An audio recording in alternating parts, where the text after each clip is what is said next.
'Tis the season, baby! Woo! If you guys didn't know, Christmas is my favorite holiday and time of the year. From the festive foods to the giving and receiving of gifts to just being able to be around the ones I love, I'm always excited whenever November approaches, as I know that I could start up playing that Michael Bublé. Coming with all that festive fun comes one of my favorite Christmas traditions, Christmas movies. And oh boy, there's a lot of them. Last year and this year, my friends and I held a Christmas movie marathon, where we would watch a Christmas movie every day up until the big day, and we had a really good time. So, as the self-proclaimed Christmas connoisseur and avid holiday enjoyer, I figured that I'd give my review of 25 Christmas movies. And to make this more of a challenge and to not draw out the video, I have only 25 minutes to review all 25 of them. Alright, exposition done, timer starts now. Elf. I would personally say that Elf is a great way to start any Christmas movie marathon. It's pleasant, funny, and a very heartfelt movie. The character dynamics are really well done, and Will Ferrell makes this movie just a delight to watch, and it really puts you in the holiday spirit. 8 out of 10. The Polar Express. A Christmas classic right here. I'm gonna be saying this a lot about a lot of these movies, so sorry in advance. The Polar Express is a great movie with a great story and soundtrack. Not to mention that Tom Hanks is an absolute legend with his range. The visuals in this film are impressive for its time, however their take on the elves is just terrifying. 7 out of 10. Home Alone. The original Home Alone movies are Christmas classics that I could never get tired of watching. The slapstick comedy is really well done, and the movie itself is honestly very heartwarming. Despite the many times I've watched this movie, I don't recall the pre-shenanigans stuff to be drawn out for so long in the original. 7 out of 10. Home Alone 2, Lost in New York. Now this might be a bit of a controversial opinion, but I think Home Alone 2 is better than Home Alone 1. The slapstick had somehow gotten even wackier, and it just shows how badass Kevin McAllister is. Dude was out to kill with some of those traps. Also, those ending scenes where Kevin and his mom are reunited and Kevin and the bird lady hugging are just so much more heartwarming than the original ending. 9 out of 10. Arthur Christmas. Okay, so when I first saw the trailer for this way back when, I thought this movie was gonna be bad. As a kid, I wasn't totally sold on the character designs, and honestly, the trailer just really sucked. However, watching it since, I've grown to really love this movie. It's very charming, surprisingly funny, and honestly can bring a tear to your eye. Probably in my top 5 favorite Christmas films. 10 out of 10. National Lampoon's Christmas Vacation. Now, if you aren't familiar with the National Lampoon movies, all you need to know is that there's this average American family, and whatever can go wrong with them does go wrong. National Lampoon's Christmas Vacation is oddly very relatable and ends on a very charming note. I will say though that its jokes are very hit or miss, some mainly being about the father being down bad. Adultery. 7 out of 10. The Charlie Brown Christmas Specials. Now I know these technically aren't Christmas movies, but both of these are short enough and honestly don't feel complete if you don't watch them together. These give me such nostalgia when watching them, and come on, it's Charlie Brown. The original Christmas special also has one of the most iconic Christmas songs of all time and teaches the true meaning of Christmas. 7 out of 10. Jim Carrey's How the Grinch Stole Christmas. This movie is honestly so much better than what it's based on. Jim Carrey's Grinch is not only funny, but also very gross and creepy, which I think totally embodies the character. The costumes and set design is very impressive, although I will admit that there are a bunch of scenes that can give you headaches. 8 out of 10. Disney's A Christmas Carol. Made by the same crew that produced The Polar Express, Jim Carrey returns again, but this time with his take on Ebenezer Scrooge. The mocap designs look so much better in this one to the point where their exaggerated designs looked unsettlingly real. I think it's a great adaptation of the source material, and it's a major shame that we probably won't get movies like this ever again. 7 out of 10. The Nightmare Before Christmas. Hey, The Nightmare Before Christmas isn't a Christmas movie.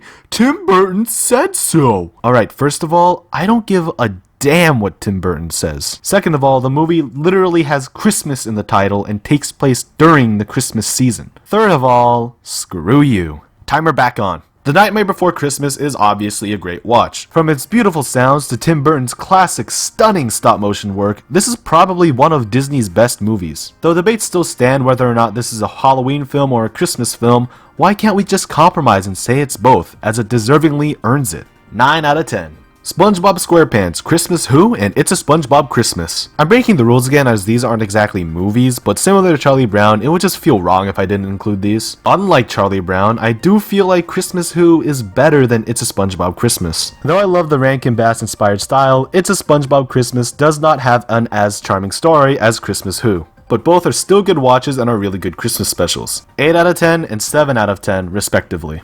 Rudolph the Red-Nosed Reindeer. On the topic of Rankin Bass, I have a bone to pick with this movie. Now as a kid, I remember enjoying this movie. You know, it's Rudolph, a Christmas classic with its charming style and funny elf meme. Why weren't you at elf practice? And after deciding to give it another watch recently, it was just so miserable to watch. The story of Rudolph is already bad enough as they only treat Rudolph with respect once he has purpose, but the characters throughout the movie are just unlikable. Watching this just felt like a slog, and I really just can't see myself coming back to this one in a long while. 2 out of 10.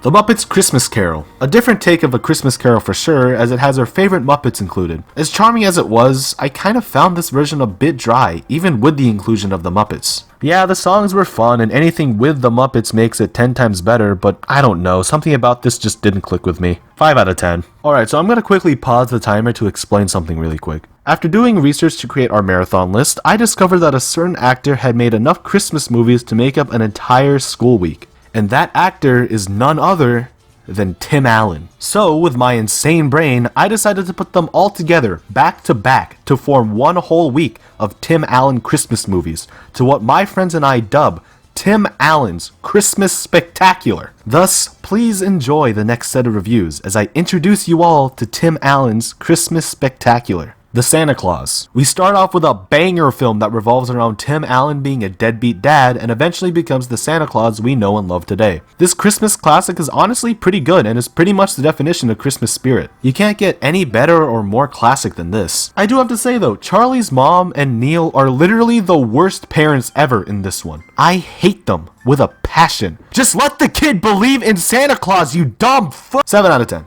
The Santa Claus 2. Well, I was right. You couldn't get any better than the first one. The sequel itself isn't exactly bad, but it nowhere matches the same quality and richness of story that the first Santa Claus movie had. It pretty much just devolved into a high-budget Hallmark film. 6 out of 10. The Santa Claus 3. So Disney couldn't stop milking the Tim Allen cash cow and decided to make this film and even add our boy Martin Short to it. And I'd love to say that it brought it back, but it really didn't. This movie is just not that good, and it just feels like they combined that Hallmark movie formula and Rise of the Guardians before Rise of the Guardians even came out. They also somehow managed to whitewash an already white man, so I guess I have to give them that. 5 out of 10. Christmas with the Cranks. Studios couldn't get enough of Papa Tim, so Columbia Pictures grabbed the man and put him in another Christmas movie. This movie is honestly so bad that it's good. Like, I enjoy watching the movie, but it's nowhere near a good watch. Tim Allen in this film is just so unlikable where it's hard to even root for him. It just feels like a worse version of National Lampoon's, and that's never good. But hey, at least it still captures that warm Christmas feeling in the end. 2 out of 10. And that wraps up Tim Allen's Christmas Spectacular. Now there's so many Christmas specials and stuff out there that I'd love to cover, so I'm gonna break the rules again and we're gonna do a bit of a lightning round. Let's go, timer back on. Toy Story that time forgot. Ha! Guess what? Tim Allen is in this one too. You thought you could escape Tim Allen's Christmas Spectacular? You fool! Tim Allen is inevitable. Tim Allen is eternal. Tim Allen is Christmas! Oh yeah, this special's pretty good. 9 out of 10. Chowder. Hey, hey, it's Knishmas. Chowder is already a great show on its own, but their Christmas special hits it out of the ballpark. Very cute, very heartwarming. 10 out of 10. OK KO, Let's Be Heroes. Super Black Friday. Similar to Chowder, OK KO is an amazing show and their Christmas special meets the expectations. It's funny, pleasant, and is a great poke at the tradition of Black Friday. 8 out of 10.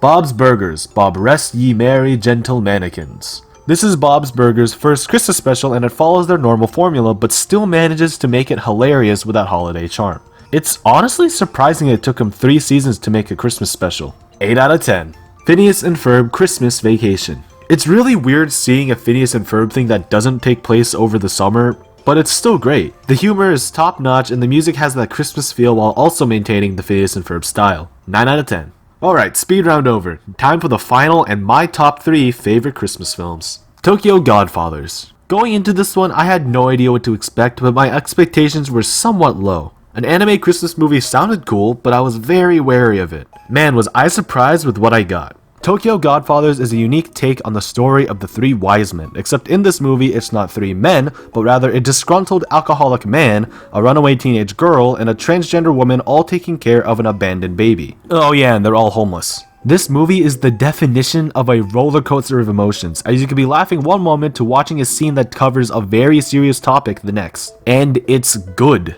Like, really good. After watching it for the first time last year, this film has quickly become one of my favorites, and I highly recommend everyone to watch this beautiful film in sub or dub, since both versions do the film justice. 10 out of 10. Klaus. Yeah, one of the animator's favorite Christmas movie is Klaus, I know. But listen, Klaus is genuinely a great movie, not only because of its phenomenal animation, but also because of its great writing. It gives a very unique perspective on the idea of Santa Claus, and it does it in a funny, refreshing, and heart-wrenching way. This is such a treat to watch and such a great addition to the library of Christmas classics. 10 out of 10.